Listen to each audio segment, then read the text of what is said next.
Lakshmi organic industries के ऊपर बनाते हैं। और इस वीडियो में हम लक्ष्मी ऑर्गेनिक इंडस्ट्रीज का बिजनेस एनालिसिस करेंगे, इसका रेवेन्यू एनालिसिस करेंगे, इस कंपनी के फंडामेंटल एनालिसिस करेंगे और उसके साथ साथ इस कंपनी में रिस्क क्या है, इस कंपनी में स्ट्रेंथ क्या है, ये तमाम जानकारियां जानने की कोशिश करेंगे, जिसके जरिए वीडियो के अंत तक आपको खुद ही पता चल जाएगा कि क्या लक्ष्मी ऑर्गेनिक इंडस्ट्रीज क्या अगला दीपक नाइट्राइट बन सकता है या अगला मल्टीबैगर बन सकता है। आप खुद ही उसको जान जाएंगे। और आगे बढ़ने से पहले अगर आप हमारे टेलीग्राम चैनल के साथ जुड़ना चाहते हैं तो मैंने टेलीग्राम चैनल का ज्वाइनिंग लिंक नीचे वीडियो के डिस्क्रिप्शन में दे दिया है। उसके अलावा वीडियो के डिस्क्रिप्शन में आपको अलग अलग डीमैट अकाउंट ओपन करने के ऑप्शंस मिल जाएंगे, जहां पर कुछ ऑप्शंस में तो आपका डीमैट अकाउंट बिल्कुल फ्री में खुल जाएगा और फ्री में आपको बहुत सारे बेनिफिट्स भी मिल जाएंगे। और उसके अलावा वीडियो के डिस्क्रिप्शन में आपको बहुत सारे स्टॉक मार्केट के फ्री रिसोर्सेज भी मिल जाएंगे, तो ज्यादा जानकारी के लिए आप वीडियो के डिस्क्रिप्शन जाके चेक कर सकते हैं। और उसके अलावा YouTube पे जो भी वीडियोस अपलोड होते हैं वो वीडियो अच्छे हैं या बुरे हैं, उसको YouTube एल्गोरिदम उस वीडियो पे मिलने वाले लाइक्स के आधार पे तय करता है। तो इसीलिए जो हम मेहनत करते हैं वीडियो बनाने के लिए, उसके बदले में अगर आप मुझे और मेरी टीम को अप्रिशिएट करना चाहते हैं तो ये जो वीडियो के ऊपर लाइक बटन है, इसको क्लिक करके आप वीडियो को लाइक कर सकते हैं। तो चलिए अभी डिस्कशन को आगे बढ़ाते हैं और बात करते हैं लक्ष्मी ऑर्गेनिक इंडस्ट्रीज के बारे में, जहां पर सबसे पहले हम इस कंपनी के बिजनेस के बारे में जानने की कोशिश करेंगे। तो इस कंपनी के जो बिजनेस है वो 4 वर्टिकल्स में डिवाइडेड है, जहां पर पहला वर्टिकल आता है एसिटाइल इंटरमीडिएट्स का, जिसको शॉर्ट फॉर्म में AIB बुलाते हैं। तो एसिटाइल इंटरमीडिएट्स में कंपनी के पास अराउंड 13 प्रोडक्ट्स है, जिसमें शामिल है कुछ पॉपुलर प्रोडक्ट्स जैसे ethyl acetate, acetaldehyde, fuel grade ethanol, यानी व्हीकल फ्यूल्स में जो एथेनॉल मिक्स किया जाता है ये उसके ग्रेड का एथेनॉल बनाता है। और उसके अलावा ये कई तरीके के प्रोप्राइटरी सॉल्वेंट्स भी बनाता है। और ये जो एसिटाइल इंटरमीडिएट्स के प्रोडक्ट्स है, इसको इस्तेमाल कहाँ किया जाता है? इसको pharmaceutical, agrochemicals, ink and paints, coatings, printings, packaging and adhesive industry में इस्तेमाल किया जाता है। और इसके बाद इस कंपनी का दूसरा बिजनेस वर्टिकल आता है स्पेशलिटी इंटरमीडिएट्स का, जिसको शॉर्ट फॉर्म में SI बुलाते हैं। और इस कैटेगरी में ये कंपनी केटीन नाम का एक ऑर्गेनिक कंपोनेंट बनाता है। उसके अलावा ये कंपनी अराउंड 34 डाइकेटीन डेरिवेटिव्स भी बनाता है,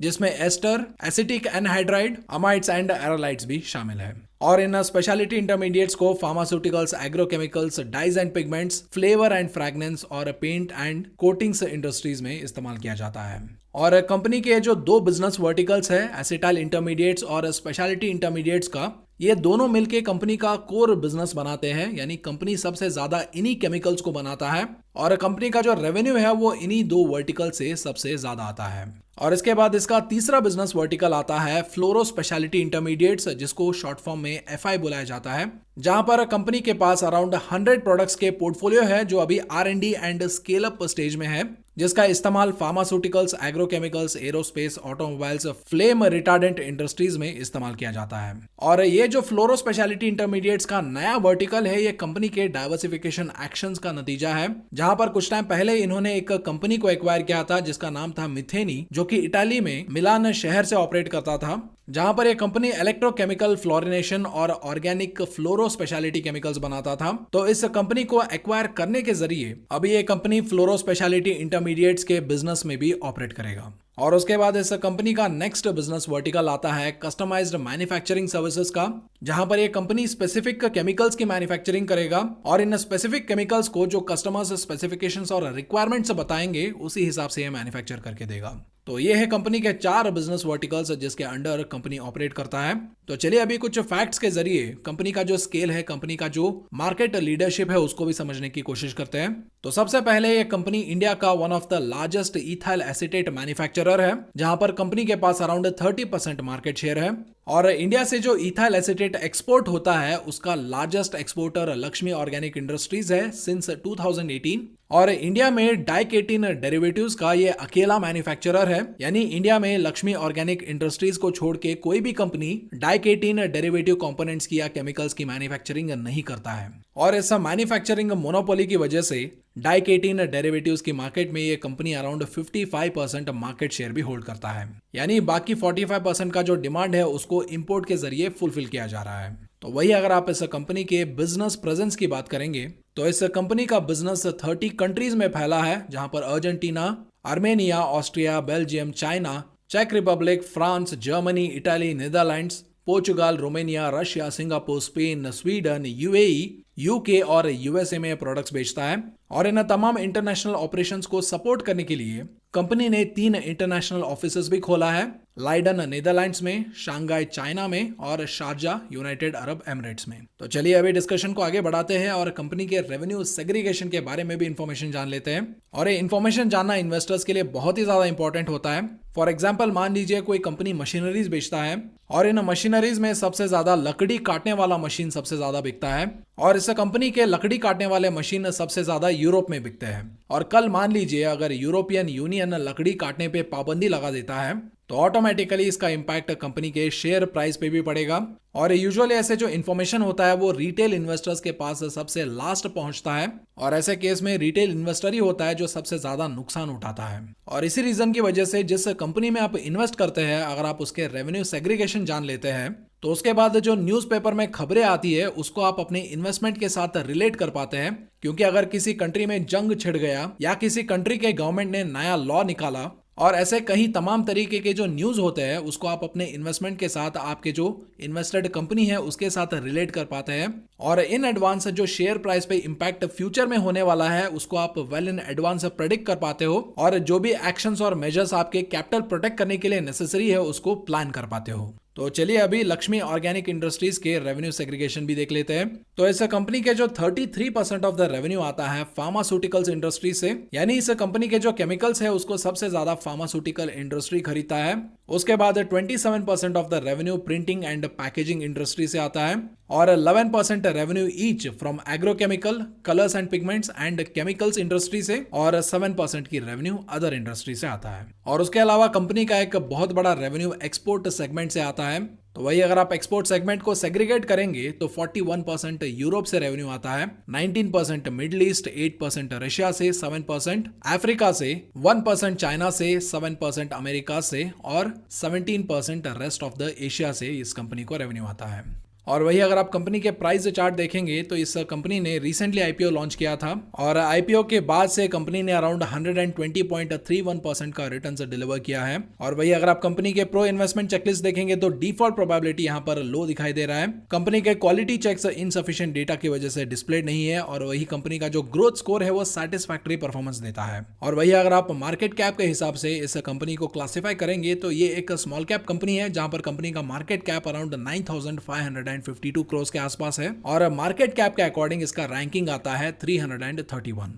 और वही अगर आप कंपनी के की मैट्रिसेस देखेंगे तो इसका प्राइस टू अर्निंग्स रेशियो 75.19 के आसपास है, जहां पर सेक्टर पी अराउंड 23.04 के आसपास है। और यूजुअली सेक्टर पी में small cap, mid cap, large cap सब कंपनीज का जो पी होता है उसका एवरेज निकाला जाता है और इसीलिए बहुत बार ये जो स्मॉल कैप और मिड कैप कंपनीज होती है उसको सेक्टर पी के साथ कंपेयर करना उतना ज्यादा जस्टिफाइबल नहीं होता है। और इसीलिए मैंने टिकर टेप का जो स्क्रीनर है वहां पर स्पेशलिटी केमिकल्स का ये जो small cap and mid cap companies है उसको यहाँ पर मैंने क्लासिफाई किया है, यानी जिन कंपनीज का मार्केट कैप 5,000 से लेके 20,000 करोड़ के बीच में आता है मैंने यहाँ पर उन्हीं कंपनीज को चुना है। और यहाँ पर 13 कंपनीज है और 13 कंपनीज में अराउंड 7 कंपनीज का जो प्राइस टू अर्निंग्स रेशियो है वो 70 से ज्यादा है और 3 कंपनीज के प्राइस टू अर्निंग्स रेशियो 50 के आसपास है, 2 कंपनी के प्राइस टू अर्निंग्स रेशियो 35 से कम है और 1 कंपनी का price to earnings ratio negative में है। और यूजुअली जो ग्रुप वैल्यूएशन होता है, यानी अगर आप कंपनीज को ग्रुप करके अगर उनका वैल्यूएशन देखेंगे तो वो यूजुअली मार्केट तय करता है। अगर बुल रन है तो ये वैल्यूएशन ज्यादा रहता है, अगर बेयर मार्केट है तो ये वैल्यूएशन कम रहता है। और अभी इन्वेस्टर्स स्पेशलिटी केमिकल सेक्टर में ज्यादा ग्रोथ एक्सपेक्टेशन भी कर रहे हैं और उसके ऊपर कुछ specific small cap and mid cap companies के ऊपर तो ज्यादा ही ग्रोथ एक्सपेक्टेशन लगा के बैठे हैं, जो क्लियरली इन कंपनीज का जो high price to earnings ratio है उसमें नजर आ रहा है, जिसमें लक्ष्मी ऑर्गेनिक इंडस्ट्रीज का नाम भी यहाँ पर शामिल होते दिख रहा है। लेकिन एज ए इन्वेस्टर आपको यहाँ पर एक्सट्रीमली केयरफुल रहने की जरूरत है, क्योंकि जिन कंपनीज का प्राइस टू अर्निंग्स रेशियो ज्यादा होता है उन कंपनीज के सेल्स ग्रोथ और नेट प्रॉफिट ग्रोथ पे भी उतना ही ज्यादा एक्सपेक्टेशंस होते हैं। अगर वो कंपनीज उन ग्रोथ एक्सपेक्टेशन को मीट नहीं कर पाते हैं तो कंपनी का जो शेयर प्राइस है वो कोलैप्स भी हो सकता है। और इसीलिए एज ए इन्वेस्टर्स ये जो कंपनीज के क्वार्टरली रिजल्ट होते हैं वो आपके लिए बहुत ही ज्यादा इंपॉर्टेंट हो जाते हैं। तो चलिए अभी कंपनी के कुछ फंडामेंटल एस्पेक्ट्स भी देख लेते हैं, जहां पर सबसे पहले हम बात करेंगे कंपनी के डेट के बारे में। तो 5 साल पहले कंपनी के ऊपर 221 करोड़ का डेट था, 3 साल पहले ये कम होके अराउंड 215 करोड़ हो गया और कंपनी का करंट डेट अराउंड 141 करोड़ के आसपास है। तो यहाँ पर कंपनी का जो डेट है वो लगातार कम हो रहा है, जो कि अच्छी बात है। और वही अगर आप कंपनी का current debt to equity ratio देखेंगे तो वो अराउंड 0.14 है, जो कि बहुत ही कम है, जो हमें ये बताता है कि कंपनी का जो डेट है वो बहुत ही इजीली मैनेजेबल है इस कंपनी के लिए। और वही अगर आप कंपनी के कैश इक्विवेलेंट्स देखेंगे तो कंपनी के पास अराउंड 539 करोड़ का कैश इक्विवेलेंट्स है, यानी आप टेक्निकली इस कंपनी को डेट फ्री भी मान सकते हैं। और इन केस अगर कंपनी अपने कैश से अपने डेट को चुका भी दे तो उसके बाद भी कंपनी के पास अराउंड 398 करोड़ के आसपास कैश बचेगा, यानी आप इस कंपनी को डेट फ्री होने के साथ साथ कैश रिच भी मान सकते हैं। तो चलिए अभी देखते हैं कंपनी का प्रॉफिट एंड लॉस स्टेटमेंट, जहां पर सबसे पहले हम कंपनी का सेल्स देखेंगे। तो 2017 में कंपनी के सेल्स अराउंड 1076 करोड़ के आसपास थे, और वही 2021 में इसका सेल्स अराउंड 1768 करोड़ के आसपास है। तो अगर आप सेल्स ग्रोथ की बात करें तो 2017 और 18 के बीच में कंपनी ने अराउंड 27.9% का सेल्स ग्रोथ दिखाया है। 2018 और 19 के बीच में 14%, 2019 और 20 के बीच में -2.2% और 2020 और 2021 के बीच में अराउंड 15.3% का ग्रोथ इसने दिखाया है। और वही अगर आप कंपनी के नेट प्रॉफिट देखेंगे तो 2017 में कंपनी का नेट प्रॉफिट अराउंड 72 करोड़ था, और वही 2021 में इसके नेट प्रॉफिट अराउंड 127 करोड़ के आसपास है। यानी अगर आप नेट प्रॉफिट की ग्रोथ की बात करें तो 2017 और 18 के बीच में नेट प्रॉफिट अराउंड 5.6% ग्रो हुआ था। 2018 और 19 के बीच में नेट प्रॉफिट -5.3% ग्रो हुआ था, और 2019 और 20 में भी नेट प्रॉफिट ग्रोथ नेगेटिव रहा अराउंड -2.8%, और वही 2020 और 2021 के बीच में नेट प्रॉफिट अराउंड 81.4% ग्रो हुआ है। तो अभी कुछ टाइम पहले हमने वैल्यूएशन की बात की थी, जहां पर केमिकल सेक्टर में बहुत ज्यादा ग्रोथ की एक्सपेक्टेशन की जा रही है, और केमिकल सेक्टर में ही कुछ कंपनी से बहुत ही ज्यादा एक्सपेक्टेशन किया जा रहा है ग्रोथ और नेट प्रॉफिट के रूप में, और इसीलिए उन कंपनीज का वैल्यूएशन भी ऑन द हायर साइड है। तो अभी अगर आप लक्ष्मी ऑर्गेनिक की बात करें तो टू बी फ्रैंक 2018, 2019 और 2020 में जो नेट प्रॉफिट ग्रोथ हुआ है वो बहुत ही पुअर रहा है कंपनी के लिए, और सिर्फ 2021 में कंपनी का जो नेट प्रॉफिट है वो मैसिव 81.4% ग्रो हुआ है। तो यहाँ पर ये जो सडन प्रॉफिट ग्रोथ होता है उसमें अपसाइड भी होता है और डाउनसाइड भी होता है। तो यहाँ पर अपसाइड क्या है, कंपनी ने अभी ग्रोथ दिखाया और इसी ग्रोथ को वो आगे भी कंटिन्यू रख सकता है। तो अगर आगे भी कंटिन्यू रख सकेगा तो ये जो वैल्यूएशन है वो सस्टेन करेगा। और वही यहाँ पर डाउनसाइड क्या है, ये जो ग्रोथ है ये प्रूवन नहीं है, यानी कंपनी ने कंसिस्टेंसी प्रूव नहीं किया है, क्योंकि 2018, 19, 20 में ये ग्रोथ नहीं दिखाया, बस 2021 यानी एक साल में ही ये ग्रोथ दिखाया है। और ये भी हो सकता है कि ये ग्रोथ वन टाइम ग्रोथ हो जो अगले साल ना आए, और अगर ऐसा होता है तो कंपनी का शेयर प्राइस यहाँ पर कोलैप्स भी हो सकता है। एंड फाइनली अगर आप कंपनी के ऑपरेटिंग प्रॉफिट मार्जिन देखेंगे, यानी ऑपरेटिंग लेवल पे जो कंपनी प्रॉफिट कमाता है उसके ऊपर कंपनी मार्जिन कितना कमाता है, तो 2017 में ये अराउंड 11% का मार्जिन कमाता था, और वही 2021 में ये मार्जिन 1% इंक्रीज होकर अराउंड 12% हो गया है। और बहुत लोग लास्ट वीडियो के कमेंट सेक्शन में इस कंपनी को दीपक नाइट्राइट से कंपेयर कर रहे थे, तो जस्ट फॉर योर इन्फॉर्मेशन मैं आपको बता दूं, दीपक नाइट्राइट का जो ऑपरेटिंग प्रॉफिट मार्जिन है वो अराउंड 29% से लेके 30% के बीच में है। और यूजुअली ये जो ऑपरेटिंग प्रॉफिट मार्जिन होता है वो यूजुअली ये बताता है कि इस कंपनी की मनमानी अपने कस्टमर्स के ऊपर कितना चलता है, जिसका बेस्ट एग्जांपल हो सकता है नेस्ले का मैगी नूडल्स, जिसके ऊपर कस्टमर्स ज्यादा डिपेंडेंट है और मैगी नूडल्स कस्टमर्स के ऊपर कम डिपेंडेंट है। और अगर मैगी नूडल्स अपना प्राइस थोड़ा ज्यादा भी बढ़ाएगा तो कस्टमर फिर भी मैगी नूडल्स को खरीद लेंगे। और वही इसका रिवर्स एग्जांपल है पतंजलि नूडल्स, जहां पर पतंजलि नूडल्स कस्टमर्स पे ज्यादा डिपेंडेंट है और कस्टमर्स पतंजलि नूडल्स पे कम डिपेंडेंट है। इसकी वजह से पतंजलि नूडल्स प्राइस नहीं बढ़ा सकता है, और उसके साथ साथ सेल्स टारगेट मीट करने के लिए पतंजलि नूडल्स को टाइम टू टाइम डिस्काउंट देना पड़ता है, या 2 पैकेट्स के साथ 1 पैकेट फ्री जैसे ऑफर्स चलाने पड़ते हैं, जिससे कंपनी के मार्जिन्स हर्ट हो जाते हैं। तो फाइनली अगर आप कंक्लूजन की बात करें तो कंपनी का जो बिजनेस है वो बहुत ही अच्छा है, और कंपनी का जो बिजनेस है वो सॉलिड है,